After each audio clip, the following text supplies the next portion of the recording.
Good morning. I woke up today already at 5 a.m. because today is a pretty damn special day for us at Nitro Games. We're today celebrating our 10 years anniversary here in PG Connect, so couldn't be more proud right now. Thank you. So, during those 10 years, we've done a few things, including a couple of free-to-play mobile games, some of them with our own IP and some of them with third-party IP. And I thought that today I would share some of our learnings when it comes to how to do things with free-to-play mobile and especially how not to do things with free-to-play mobile. So let's go forward.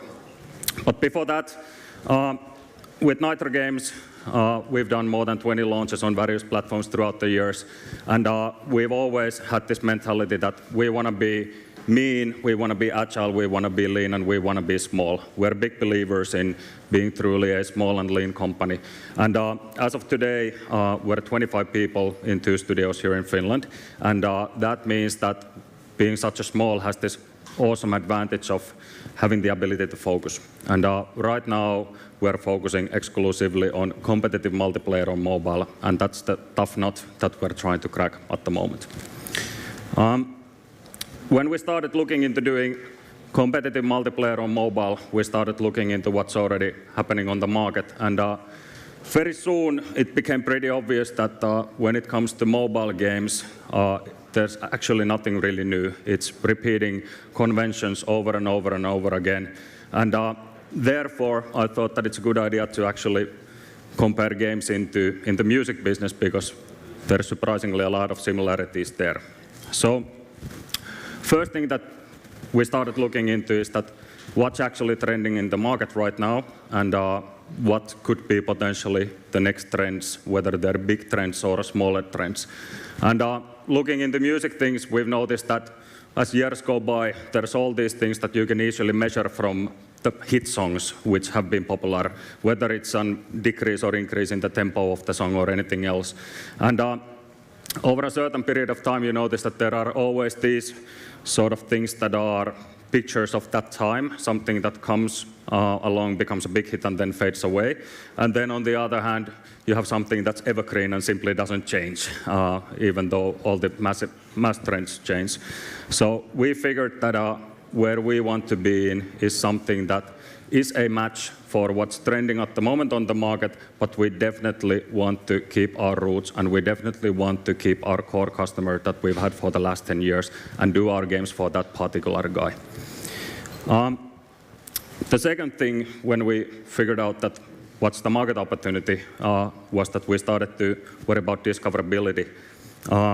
Especially with hundreds of games released every day on the app stores and so on, everybody knows the importance of this part.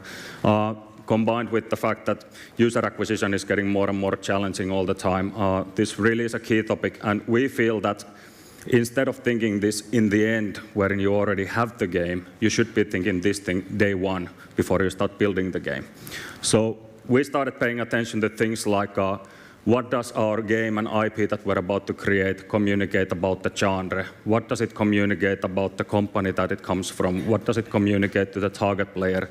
What does it mean to the target player to see this type of an icon, for example, in the store? So all these things, we figured that these are day one topics instead of something that we later on let our marketing team to worry about once the game is already done. The second thing before we went forward was this concept of bundling and unbundling. A lot of people have spoken about this topic, but what we feel is crucial here is that whenever we are building a new product, we need to make sure that we're offering something to our users that they expect. We need to make sure that there's something that they expect to receive, otherwise they're going to be disappointed, even if that something is better than what they expected. And then we need to pay a lot of attention to making sure that those elements that we bundle together or unbundle separately, we need to make sure that those are all elements that appeal to the same target customer. So everything in our thinking process is basically focused around our target customer and what he or she expects. And with this concept of bundling, we've been looking into various different examples on the market, what other companies have done. And basically, in a nutshell, it looks pretty streamlined. If you are bundling together something that you can expect the same target customer to play, it's usually something at least successful, if not even a big hit. And the moment you go over the line and you start bundling together something that same customer wouldn't enjoy, it's going to be a failure. So it's not about do this and that element actually fit together, but are they something that the same customer can enjoy? The second thing, now we have a rough idea of the game in our heads, is first-time user experience. And here's one decently successful band, and what we see here is waveform representations of 6 of their popular songs, the first 90 seconds of those songs, and they look pretty damn similar to me. And this is the key thing in first-time user experience. The last thing you want to do when creating a mobile game is to teach, because people download the games for free. They might download several games for every single day, and that means that their attention span in the beginning, before you have them hooked, is super short. So that's not a moment when you want to start teaching. That's the moment when you want to give them something that they expect, something that they know, something where they get the feeling, okay, I know this. This is something for me. And after that, you go into introducing something new, something hooks, something refreshing. But don't make them suffer the first 90 seconds or whatever the length of your first-time user experience is. Once we are beyond this point, we go into these awesome things called core loops, designing meta games.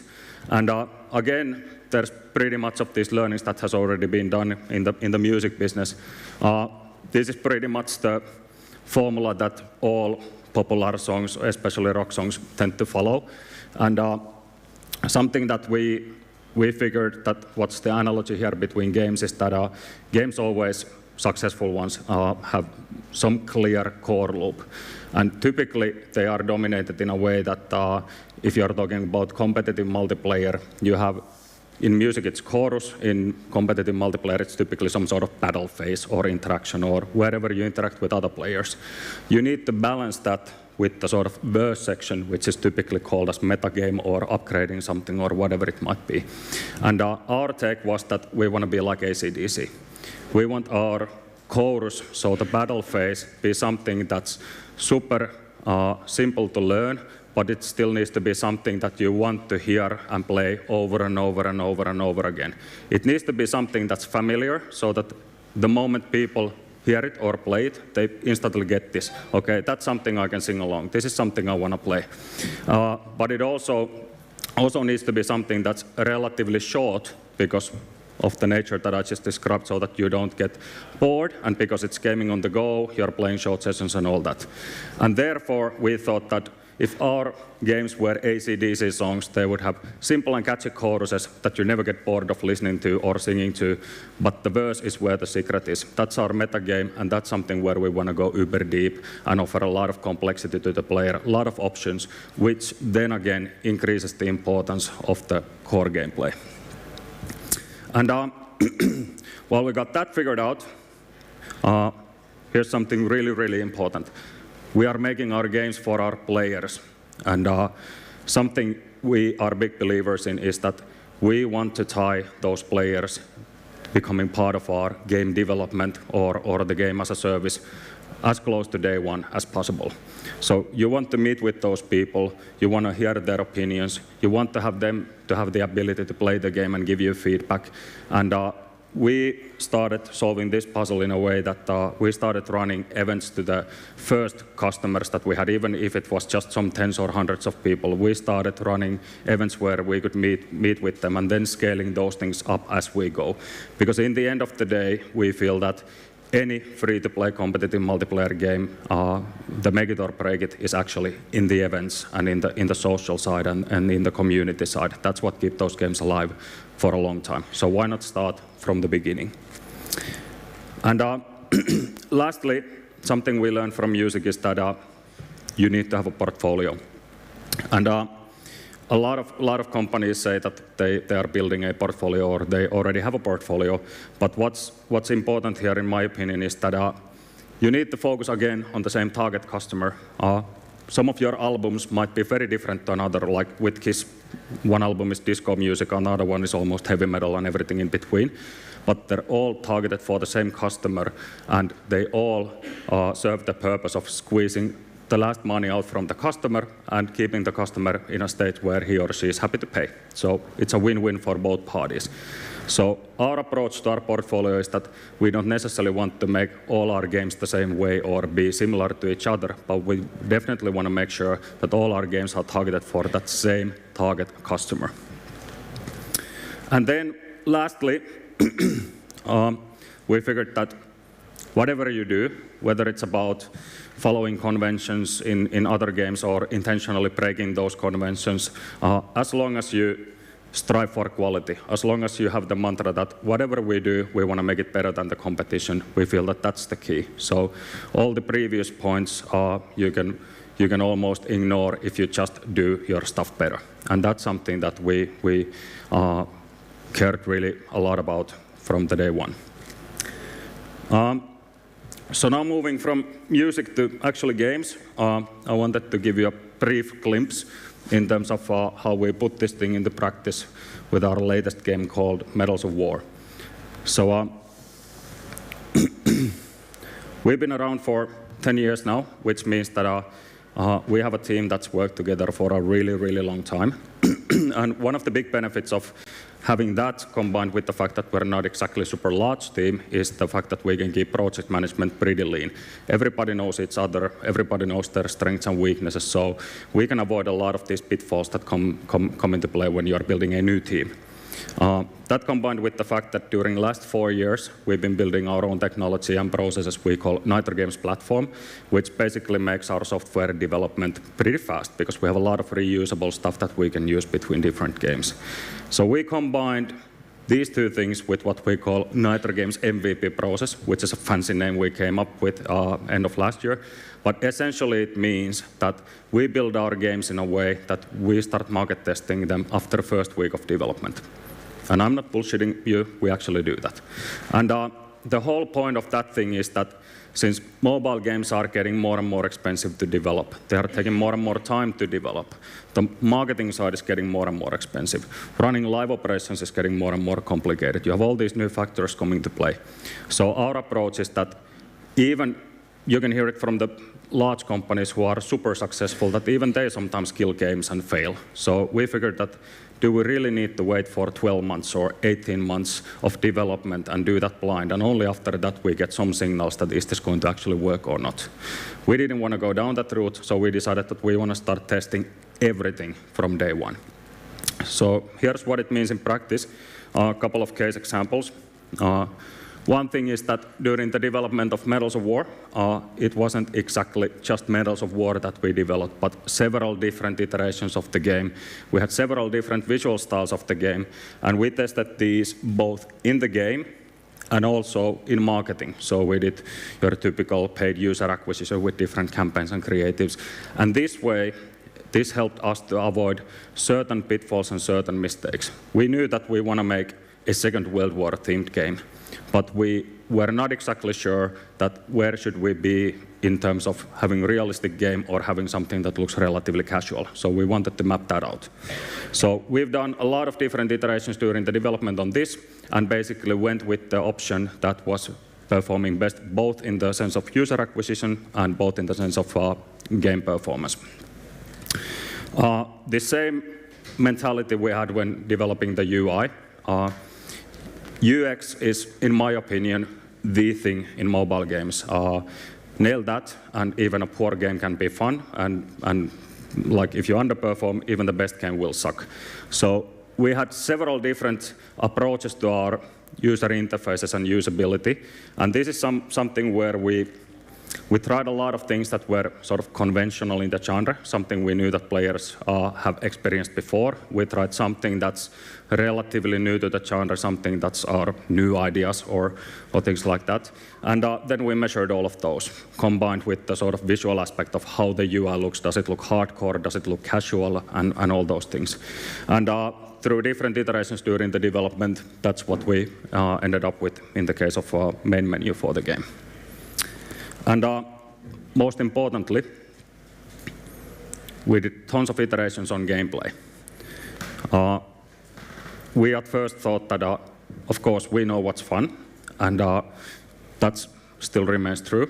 But then when we had this freedom of exploring different ideas, we realized that we have at least 5-10 different gameplay ideas for Medals of War for the core gameplay that all feel fun. Some of them might be more deep, some of them might be a little bit more straightforward, and everything in between. But all of those felt good.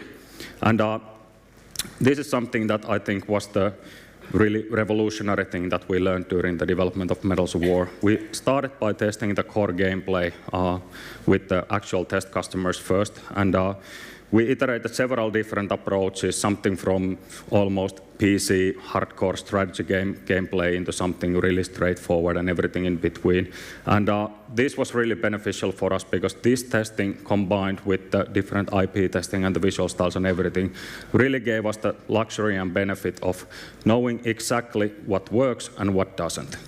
So basically, now we've been developing Medals of War from roughly February this year. And during that time, we've constantly had the visibility on all the different changes, how it affected day 1, how it affected day 7, how did it affect monetization or conversion, or all of those other things. So this means that all the choices that we've been able to measure them instantly. And there have been times when we've gone wrong. There have been times when we think that we've gone too far in terms of making something too deep, for example, and then we just took a step back.